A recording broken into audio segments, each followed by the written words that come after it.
You think you have a bad memory. You don't. Your brain is working exactly as designed. And what it's designed to do is delete almost everything that happens to you. Not because it's broken, because remembering everything would break you. Today, you'll live roughly 16 hours. By next week, your brain will have thrown almost all of them away. So where does it actually go? In 1885, a German psychologist named Hermann Ebbinghaus locked himself in a room with nothing but nonsense syllables, made-up words with no meaning, no emotional weight, nothing to hang on to. He memorized list after list, then tested himself hours later, days later, weeks later, tracking exactly how much he'd lost. He wasn't testing his memory. He was testing everyone. The pattern he found was brutal, and it was consistent. Within the first hour, he'd already lost more than half of what he'd learned. By the end of a single day, he'd lost roughly 2/3. After a week, almost none of it was left. He plotted this on a graph, and the line didn't slope gently. It fell off a cliff in the first few hours, then flattened out into a long, slow bleed. Scientists still call it the forgetting curve, and over a century of research since has confirmed something uncomfortable. Ebbinghaus wasn't unusual. He was normal. Every brain that has ever existed does this, on roughly the same timeline, whether it's memorizing nonsense syllables or living an actual life. But here's what most people get wrong about forgetting.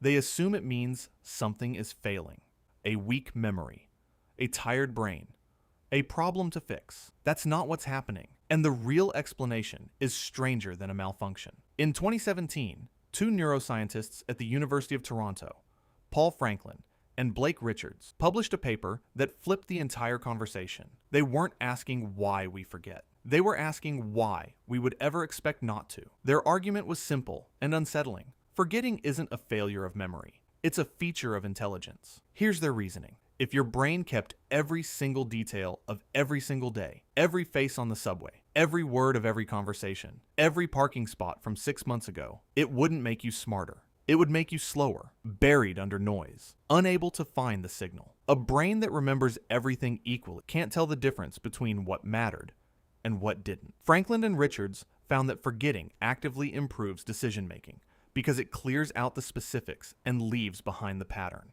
Think about it this way. You don't need to remember the exact route you drove to work 3 Tuesdays ago. You need to remember how to drive to work, period. Holding on to every individual trip would just clutter the skill, so your brain strips away the instance and keeps the rule. That's not decay. That's editing. There's a mechanism behind this editing, one that scientists only fully understood in the last 15 years. It's called synaptic pruning. Every memory you form exists as a pattern of connections between neurons, and every night while you sleep, your brain goes through and weakens the connections it decided weren't worth keeping. Not randomly, selectively. The version of the day that felt emotionally significant, tied to danger, reward, or surprise, gets reinforced.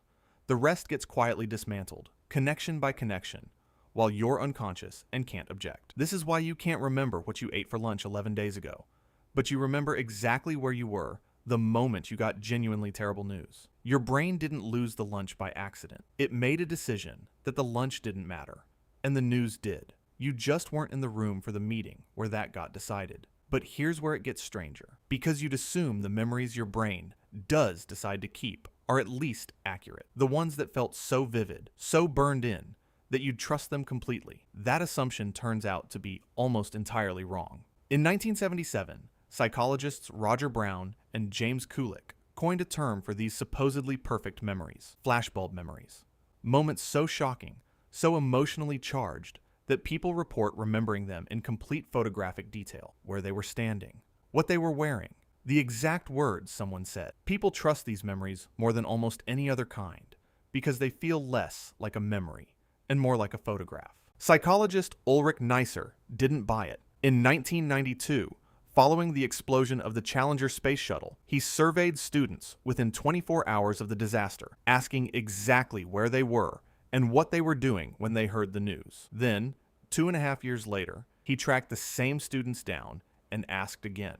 The results should have been reassuring. They were the opposite. More than 1/3 of the students gave accounts that were almost completely different from what they'd written down the day after. Different rooms, different people, different sources of the news entirely. And here's the detail that should unsettle you. When Neisser showed them their own original handwritten accounts, several students still insisted the new wrong version was correct. One student looked at her own signature on the old account and said she had no memory of writing it at all. The same pattern showed up again after September 11th, 2001, in a study led by psychologist Jennifer Talarico. Researchers surveyed people within a week of the attacks, then followed up at 1 year, then again years later. Confidence in these memories stayed almost perfectly high the entire time. Accuracy, meanwhile, collapsed by roughly 40% within the first year alone. People weren't remembering less. They were remembering wrong, with total conviction, and no internal warning system to flag the difference. And it doesn't stop at getting details wrong. Some researchers have found that memory can be talked into existing in the first place. In the 1990s, psychologist Elizabeth Loftus ran a study where she asked adult participants to recall childhood memories provided by their own family members. Most were real. One, buried in the list, was completely invented, a detailed story about getting lost in a shopping mall as a child and being rescued by an elderly stranger. It never happened. Nobody in the participant's life had any memory of it either, because Loftus made it up. And yet, roughly a quarter of participants didn't just accept the fake memory, they built on it.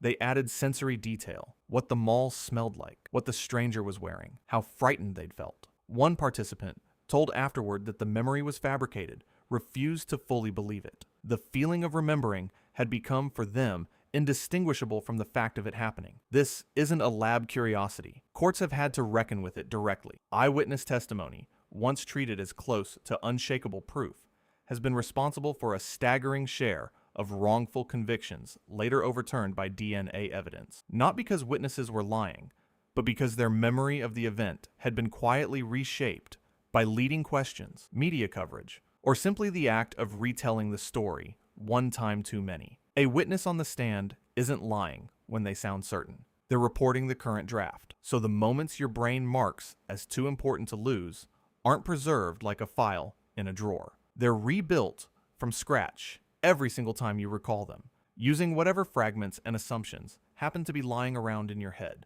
that day. Neuroscientists call this reconsolidation. Every act of remembering is also an act of rewriting. You're not opening the original recording. You're re-editing it live and then saving over the source file with the new version permanently, which means the past you're so sure of, the version of events you'd defend in an argument, was likely never a clean copy in the first place. It was edited the first time you thought about it, edited again the second time, reinforced not by accuracy, but by repetition and confidence. Two things that have almost nothing to do with what actually happened. So why would evolution build a memory system this unreliable? The same reason it built forgetting in the first place. A precise, unchanging record of the past has never been the goal. A survival-optimized best guess is, your brain isn't a filing cabinet. It's closer to a storyteller who was in the room, half paying attention, and has been quietly revising the story every time you've asked to hear it again. Which brings us to the uncomfortable part. If most of your days were never candidates for permanent storage, and the handful that were kept get rewritten every time you revisit them, then almost nothing about your past is fixed. The quiet mornings are gone entirely. The moments you'd swear by are reconstructions, built with real emotion and completely unreliable detail. The version of you that existed on an ordinary Wednesday 2 years ago, thinking thoughts, having a whole interior experience, isn't stored somewhere you can't access. It's simply gone, pruned away on a night you don't remember either.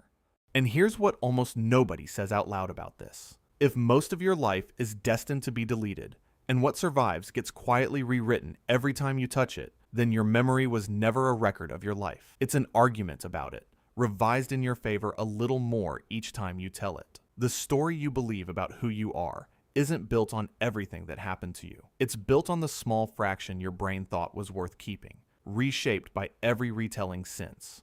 So the next time you can't remember what happened last Thursday, that isn't your memory failing you.